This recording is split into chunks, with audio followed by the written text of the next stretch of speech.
Hi, I'm Michele Hein, and I'm the chair of Fentanyl Free Communities Foundation. My son, Tyler Hein, passed away in July of 2020 from fentanyl poisoning.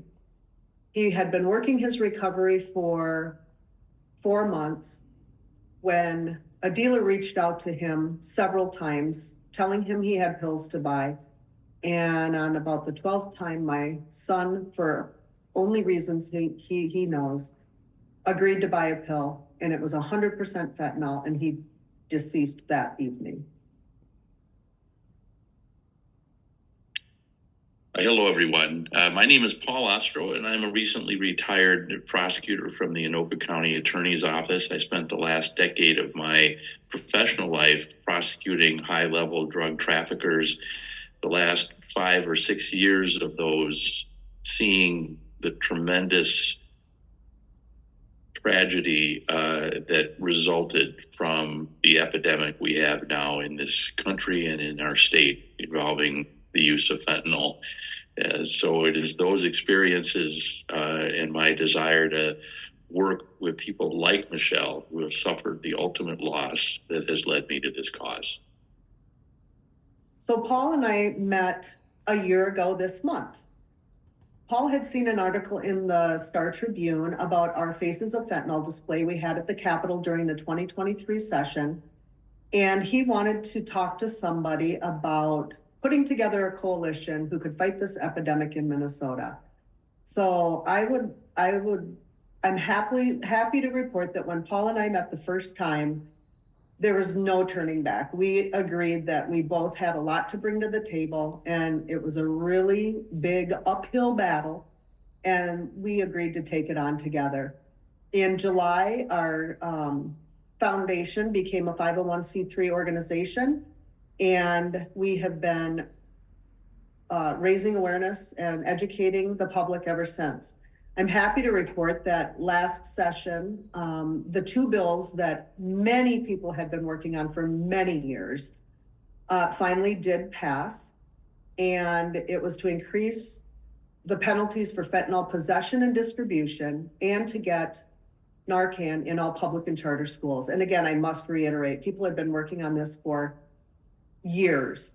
And I just came to the table with faces and people, real people, for the legislators to see and hear the stories about the tragic losses. So a year ago, last December, I was involved in a case in Anoka County which involved 18,000 fentanyl pills, and we were able to bring that person to justice and put that person in prison. As a consequence of that, I connected with somebody I'd known for many, many years who has a lot of experience at the legislature, and we started having conversations about how there might be an organization laser focused on the unique crisis and dangers of fentanyl and what that might look like. And over a course of several months, we began organizing Fentanyl Free. We first called it Coalition, and we later called it Fentanyl Free Communities. And it became really clear early on that the passion and voices of incredible people like Michele needed to be the driving force in this organization. The pain and the tragedy that Michele and so many like her have suffered, all of us, their parents can't even imagine. And I ended up finding Michele because of her leadership, just kind of doing a Google search about the powerful Faces of Fentanyl display that Michele was integral in having exhibited at the state capitol. And from there, the rest is history. We have developed a partnership and, dare I say, a friendship united in this cause. And I'm so grateful to be able to work with Michele on this. So we received a plethora of questions that we'd like to answer today. Just to give you a little bit more deeper dive into our organization and into Paul and I and what we're trying to do here, along with our board of directors. So I'm going to start with Tyler's story because his story, like so many, are so similar in that He had an addiction to illicit street drugs. The pill that actually took his life was 100% fentanyl, and he did not know it. He did not go out to buy a pill that would kill him that day. He went out to buy a pill that would make him feel better. And unbeknownst to him, it took his life. He took the pill alone, so there was nobody there to give him Narcan, naloxone, and to save his life, which had happened twice prior to his ultimate demise. He was a lover of life. He was passionate. He could achieve anything he set his mind to, and he did. He became a United States Marine. He excelled in sports in high school, was a 3-sport athlete, played in the concert orchestra all through college all through high school from 5th grade on. He had completed a yoga training course. He could accomplish anything. So we thought he would accomplish this. He had never not accomplished something he put his mind to. But we now know that the disease is a lot greater than just simply being passionate and being able to achieve your goals. Because of Tyler's passing, that's what inspires the work that I do today. I wish I didn't know Paul in this arena. I wish I didn't have to do this, but it's really, really, really important as the fentanyl crisis escalates. It's not getting better. The flow is coming across our borders more frequently than you can even imagine. So I feel that Paul and I working at the local level and just concentrating on Minnesota for now and trying to save people in our communities is going to help.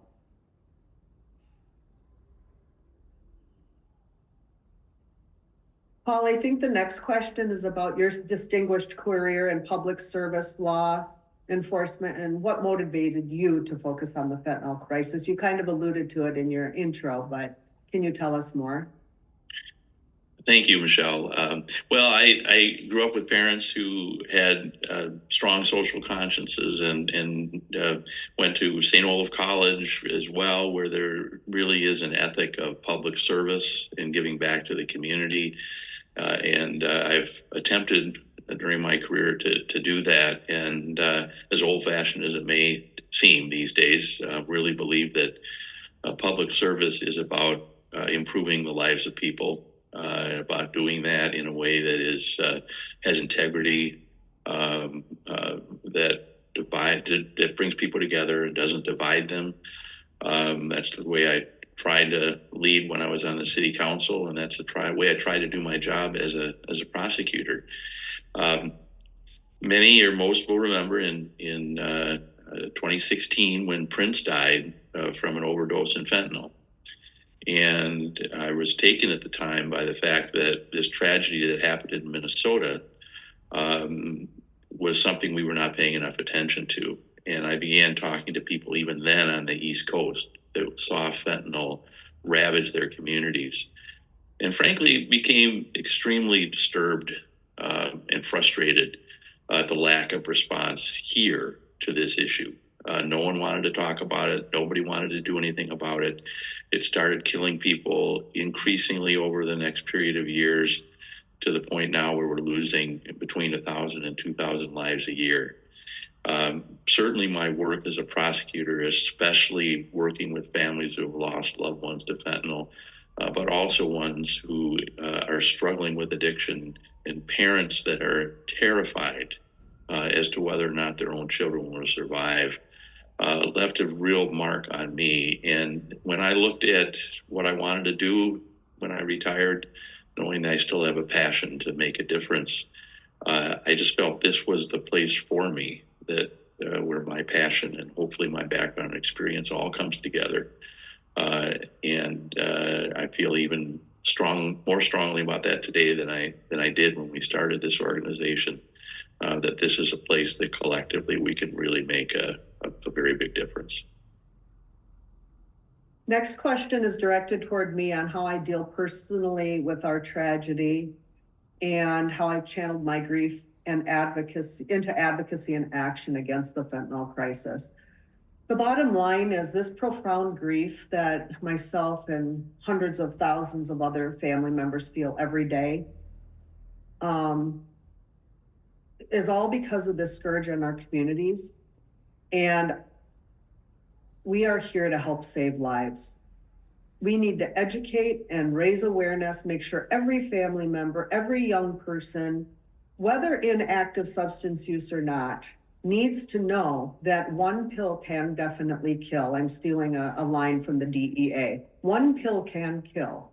And they're finding out, they just came out with a report this year that 8 out of 10 illicit pills on the streets contain a potentially lethal dose of fentanyl.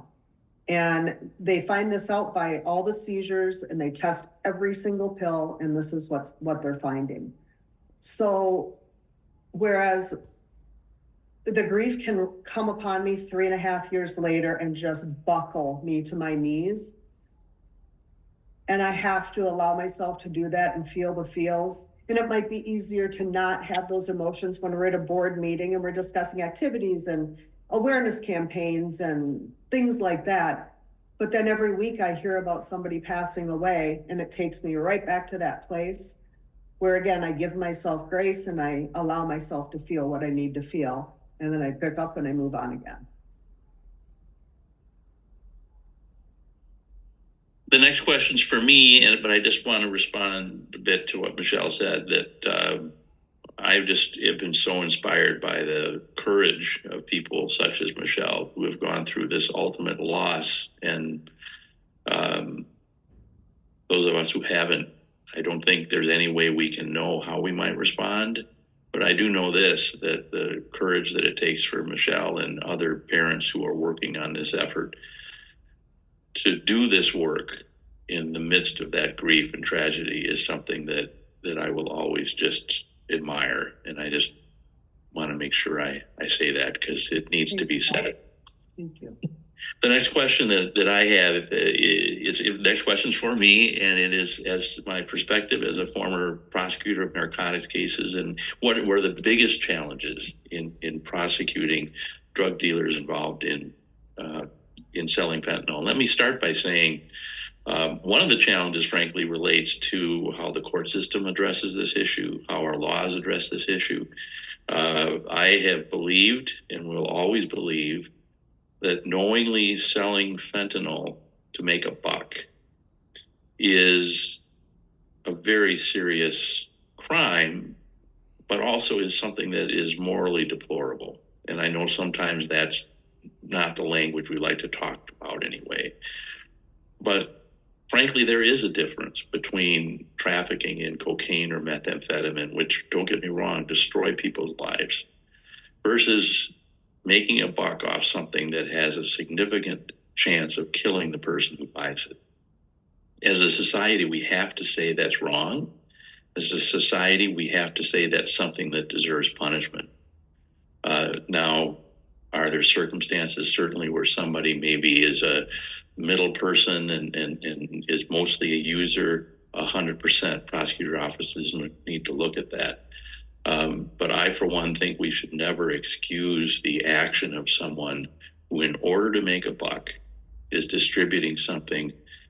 Quite often, to the tragedy of Michele and Tyler, quite often to people who are courageously fighting addiction, and frankly are subject to, I don't know the word for it than predators, people who prey on that addiction. When I hear Michele talk about, my heart breaks that he was courageously fighting his addiction, and I've seen this time in and time out. That is behavior as a society we have to say is wrong. And Paul, I just have to add that the judge on Tyler's case used those words exactly. She addressed the defendant and said, "You preyed on Mr. Hein for well over 3 months, ... And that's how the conviction came down." But she did use that. And I think that I might be speaking out of turn, but I don't know that a lot of judges or even maybe prosecutors believe believe that believe what you're saying, that it really is a case of murder. If they know, and all so many people know, especially in that arena, because they're losing clients, they're losing friends, know that this drug can kill. So I'm going to put it out there and say it's murder. And it is, and I know we will talk a little more about that. Yeah. And I want to address the next question that's. And I'm sorry, Michele. Oh, I'm sorry, you're not done. Yeah, it's because I think that I probably didn't answer the directly the question yet. Which in the question, I was answering the question, why is it so important that we prosecute fentanyl dealers? But what are the challenges? And so I haven't answered that, and I should give at least a moment or two of that. There are some unique challenges to prosecuting people who distribute fentanyl. A lot of these fentanyl pills are coming from cartels now. They're coming from Mexico in very large amounts. They have sophisticated distribution systems. A lot of them are actually using the U.S. Postal Service to distribute these narcotics. Sometimes because of the cartel's involvement, that unlike other drugs like lower level meth, amphetamine, and cocaine dealers, it's very difficult to get confidential informants, which is traditionally that's how we get those who are distributing drugs, by going to those who are purchasing from them and actually using them as informants. That does not work as well with fentanyl. So there are some very unique challenges. It's hard, in fact, to even some of the inspection sites can't even pick up on fentanyl when it's present. So there are some unique challenges to prosecuting fentanyl dealers, and part of what we need to do in fentanyl-free communities is look at that and provide some updated tools for law enforcement and prosecutors, and that certainly is part of what we'll be doing. Right. So I just wanted to sorry to jump ahead, but I wanted to jump on to question 6. It's for both of us, but I'm going to address the second part real quick and then let you talk to the first part of it. And the part I'd like to refer to is, what impact do these convictions have on the community? And for me, and for all the parents who have lost children, it's getting those drug dealers off the streets for however long, a year, 7 years, 13 years, however long it takes. It's one less person out there peddling this poison that can kill our family members. It's quite simple. 100%, Michele, and it's really important that we prosecute aggressively these third-degree homicide cases. It's important to send the message, frankly, to the dealers out there that because of the unprecedented danger of fentanyl, that these cases are different than drug distribution cases in the past, because they are selling something knowingly they know might kill somebody. And so it's really important that message get out. The concept of deterrence is something that a lot of folks don't want to believe in anymore, but it's real. It is real. And we have to raise the potential cost to those fentanyl dealers in terms of what kind of prison time they might have and the likelihood of them being caught.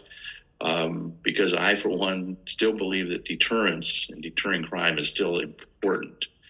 It's also really important that we prosecute these cases to show support for the families who have lost their loved ones. Sadly, I myself had, I have to say, my last case involved a not guilty verdict. I felt we proved our case. We put everything we could into a case where incredibly difficult. The entire family was there when the verdict was read. We were all shocked by the verdict.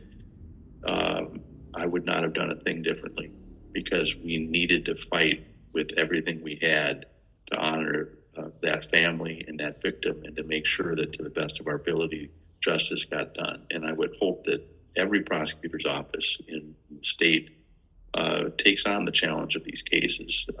They're not easy. They're difficult to prove. Quite often, you can't easily prove that this particular drug may have taken someone's life.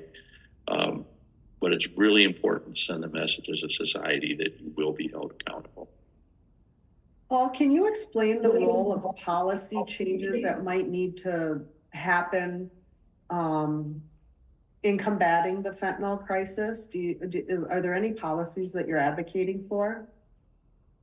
Yes, and thank you for that, Michele. That's a question we get from a lot of people. And one part of this is that Fentanyl Free Communities is nonpartisan and it's non-ideological. And what I mean by that is we are for whatever works and whatever is going to save lives. Some of that involves holding the drug dealers accountable. Some of that involves creating additional tools for law enforcement, which involve social media and other technologies for law enforcement. Some of that involves harm prevention in terms of availability of Narcan in schools and other places. Certainly, a lot of it involves legislation that's going to be necessary and funding that's going to be necessary to look at how you treat fentanyl addiction, which is different and unique quite often from opioid addictions. We need to have best practices in that kind of treatment that works. And a lot of it, an awful lot of it, has to do with funding an awareness campaign. And at Fentanyl Free Communities, we'll talk more about this, but we have what we believe is a powerful public information campaign that we're ready to roll out. There needs to be public funding as well as private foundation funding for that. So what we're looking, as you know, Michele, to do as Fentanyl Free Communities is saving every life we possibly can. And that's going to involve legislative changes. It's going to involve funding. It's going to involve creative, outside of the box thinking, and all of those things we will be advocating for. And what I would tell you is that people tell me constantly what a difference we're making, and we are saving lives. And quite frankly, we'll never be able to gauge how many lives were saved because of something we did directly or indirectly. But I think that one of my most impactful moments since we've started this was when, right after Tyler died, my husband, Jerry, and I gave a substantial donation to our local police department. And the chief called shortly after we left the station and said, "Thank you very much, but where would you like this to go?" And we said, "It's just to honor all of you for being present and kind and compassionate that day. Do with it what you please." And he said, "Well, we sure could use some Narcan." Mm.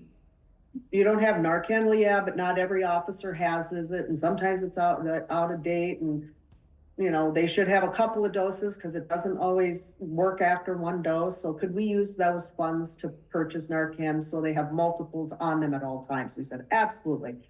And then he, for a good year or so, would call us when lives were saved in our community. And I have to say, that's probably been the most impactful moments to date for me, because that's really what it's all about, is saving lives.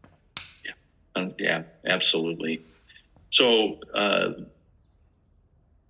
Michele, one of the questions for you is, what has been the most impactful moment in your advocacy journey so far? And I just stated it. That was it. That really was it. But just, if we talk about just since the inception of Fentanyl Free Communities, it's realizing the power that bringing groups of people together can really have and really make on an epidemic like this. We've got board members who are public servants, retired law enforcement, family members who have lost loved ones. And when we get together in a room or at an event, we are really, really powerful. And I say that not just to stroke our egos, but to say that anybody that wants to get involved in this work, just needs one other person or two other people, because you just feel so much more is possible. So I think, the impact moments are often, because we are out there doing the hard work. And I would just say for me that the impactful moment has been hearing the stories of you and other parents. And I think the biggest challenge for any organization such as ours is really to overcome a sense of helplessness that too many people have. And we combine this tremendous loss that folks have suffered. We combine it with a tragedy that just seems so large in scope that just seems overwhelming.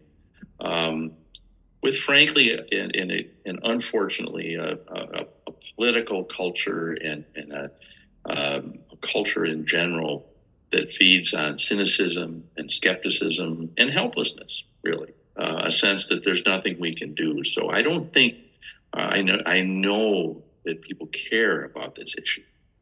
I know that people are moved by these stories. But there's still so many people who have absolutely no idea how quickly their lives could change and how quickly fentanyl could be the cause of it.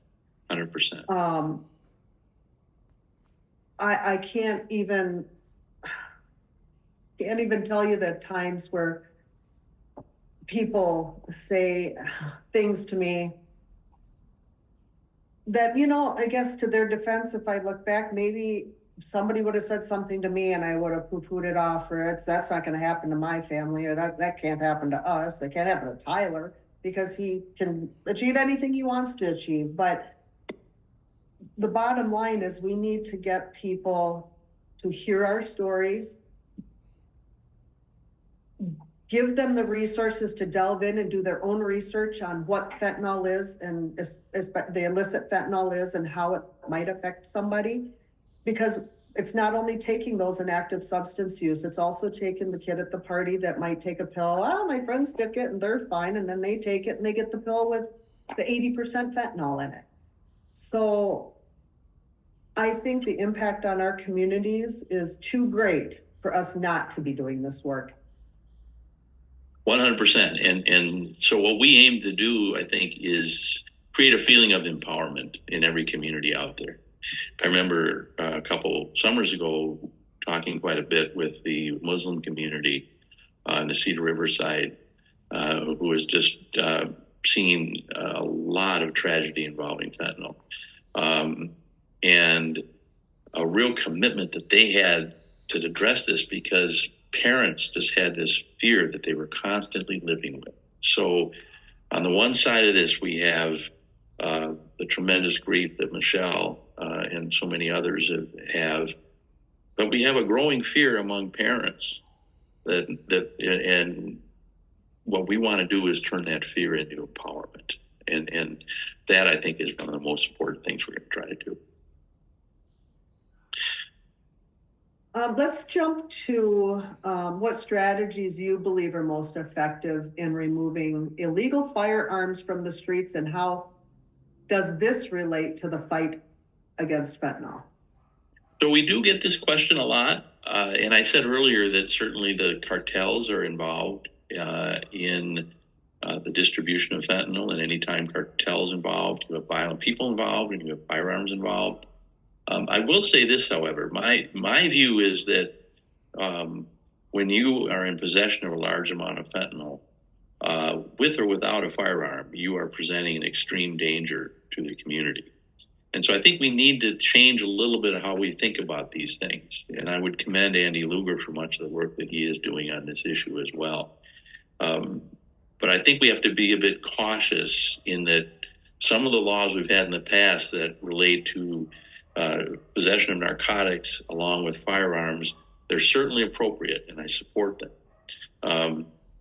But a significant number of people that have even large amounts of fentanyl don't necessarily have a weapon in their possession. And so fentanyl is such a unique danger that I just want to make sure we keep in mind that with or without a firearm, it creates a tremendous problem. I do think there are things we can do certainly to crack down on those who are in illegal possession of firearms, especially the assault weapons and others. But I think it's important to note that what we're looking at is the unique threat that fentanyl presents in and of itself, whether or not there's a weapon. Each one of those pills, as much or more than a firearm, has the ability to kill.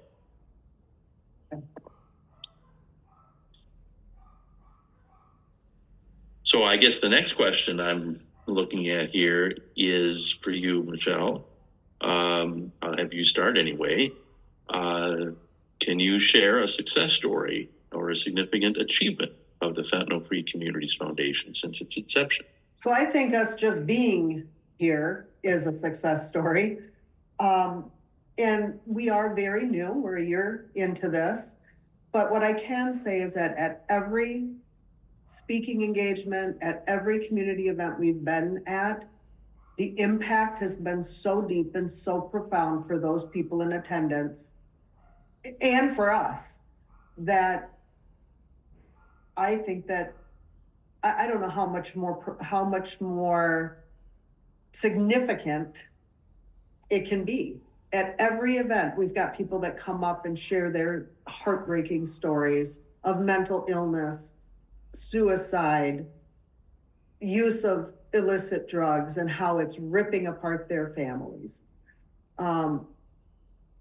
We give people a platform to have that conversation and to start to heal and to bring them on board to make sure they're out there not afraid to talk about it. And like Paul said, empower people to have those really difficult conversations when maybe that conversation has never come up around the dining room table, but it really needs to. It's a matter of life and death. So I would say our significant achievements to date have been getting the word out there and empowering other people to share with us, and then continue to go out and share with others, engage with other people. And I agree wholeheartedly, Michele. I think from a practical standpoint, we were one of a number of players at the legislature that helped get the laws changed. Certainly, cases of fentanyl that you led played a major role in communicating that to the legislature. But I think very quickly we gained credibility as an organization speaking on that and other issues. We have a very powerful board of former prosecutors, former police chiefs, obviously people such as yourself, people that really have powerful voices. And in less than a year, we have achieved a lot. Just merely the fact that we are starting to raise significant sums. We are starting to raise funds for programming, especially as far as our public communication, public messaging campaign. So only 1 year into this, we're much further ahead of things than I think we would have ever imagined. Yeah, It's going to get even stronger in the years ahead. The next question is for me. How do you see the role of families and communities evolving in the fight against the fentanyl crisis? So this has been happening for well over a decade. I know people who have started organizations right here in Minnesota and beyond for the exact same reason I did. Turning our grief into action, our tragedy into something better and bigger. And I wish that we didn't have to do this. I wish that our government and those in power would make it so we weren't in this position. But two things: we want to be the voice here in Minnesota to be able to help lead the charge. And number two, it is healing. If you can get through that fog, which I'd say our family has just gotten through, and it's been through almost 3.5 years, it can be healing, and helping other people just makes you feel good. And we have aligned ourselves with so many resources, people that have been doing this a lot longer than we have, and in a little bit different avenues. And you can go to our website, and you'll see just a list of resources we have on there that are all local community, grassroots organizations doing what we're doing and more. So I think that involving our community, involving people and families who have had loss such as we have, and then of course our public servants who know the game and know the roles and know the players, we can't go wrong. So I'm really looking forward to what 2024 is going to bring. And we have a volunteer base of about a dozen now that have signed on to help with anything we need. So we're continually looking for those as well. So thanks, Michele. One of the questions directed at, I guess, most at me is what are the legal and policy challenges that we face at Fentanyl Free Communities to the type of change that we need? And I guess I would add to that question, what are the political challenges we face? And part of my own evolution, and actually part of what brings me to this issue, is a feeling that those that are in power and leading us, regardless of what party they're in, regardless of what their ideology is, their number one priority has to be solving the problems of the people they represent. And when we look at fentanyl, which is the leading cause of death between people 18 and 45, can we find one place in our public life? Can we find one place in our political culture where we put those divisions aside and try to save lives? And if we can, shame on us. Shame on us. And so one of the powerful messages I've heard, Michele, from many who have suffered the loss that you've suffered, people that have been to DC on these issues, is how they just walk away when they see it becoming a political conversation. And to me, that's nothing short of reprehensible. This should not be who can gain politically from this issue. And it shouldn't be whose ideology is going to win. You know, whether it's those on quote unquote the left that say we shouldn't have criminal laws, but we should just only provide rehabilitation, or those on the right that say that the answer is just locking everybody up. Doing right has to be more important than being right. And I think we've got this. So that really drives a lot of this work for me. And I think when I look at the legal and policy challenges, the overarching part of this to me is because even if the legislature ends up being a trade-off, you know, I'll give you increased penalties if you give me treatment or that. Yeah. And that's not the conversation we should have. The reality in what Fentanyl Free Coalition, Free Communities stands for is that we're for all the above. And we come at it from a non-political standpoint. What works? What will deter the drug dealers? What will keep people from using these drugs? What type of treatments do we need? What tools do law enforcement need? You know, and it's not a Republican idea. It's not a Democratic idea. And I think what we eventually hope to evolve to is that every year we're having these conversations, and every year we're updating and improving how we're fighting this crisis, and we're doing it with people from all different political allegiances. Let's make this one place where we can have a place where we meet and we solve this problem and save lives. So several of us have used the example, and actually this example was used very publicly recently during the musician Jelly Roll's testimony. But we've been using it for years. The very first rally we held at the Minnesota State Capitol, one of our speakers and bereaved mother used it, that if a 747 crashed every day, killing 300 people, do you think our government would be doing something about that? You bet they would.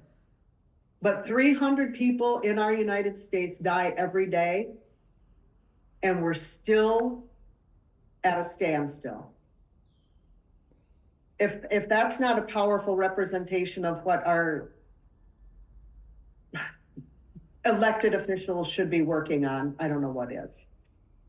There are places, Michele, as you know, that have declared a state of emergency over these issues. Yes, they call that a public health emergency, and it truly is. And so what we really felt when we formed Fentanyl Free Communities, that we needed one organization focused on this just because of the gravity of it. I do think we're making progress. I do think as an organization, but also as a community, I think as the media, you're seeing more people talking about this.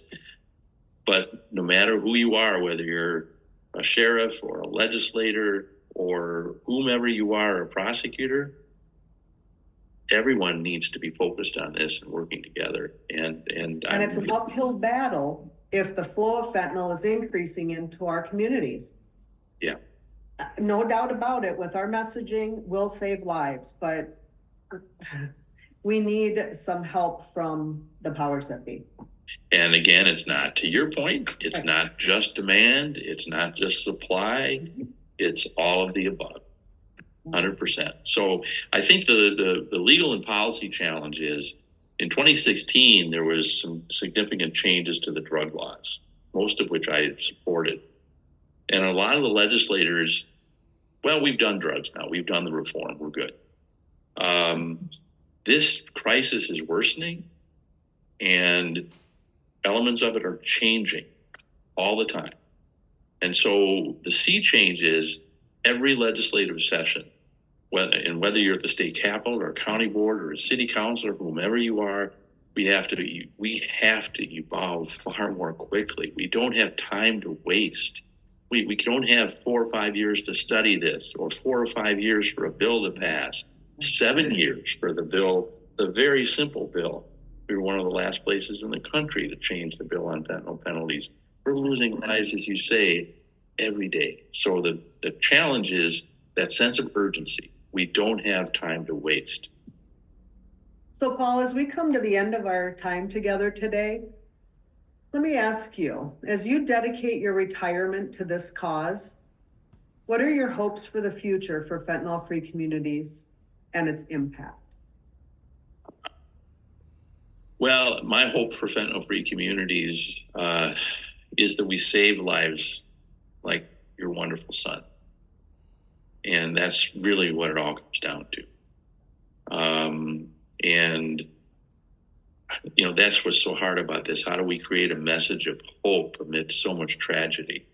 But this is our future we're talking about. These are incredible young people we're losing. And we're losing the confidence they have, not just to their family, but to our society. And looking back on it, you're right, Michele, we'll never know how many lives we saved. But my hope for Fentanyl Free Communities is that, and you've said this, is that 5, 6, 7 years from now, we won't need a Fentanyl Free Communities.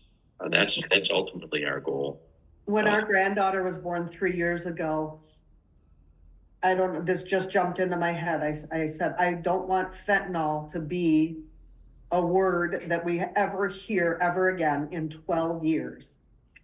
We're now 3 years in, and I feel like it's still there, and it's becoming more prevalent. So, like you and I have said before, if we're just friends, 5 to 10 years from now, we'll be really happy about that.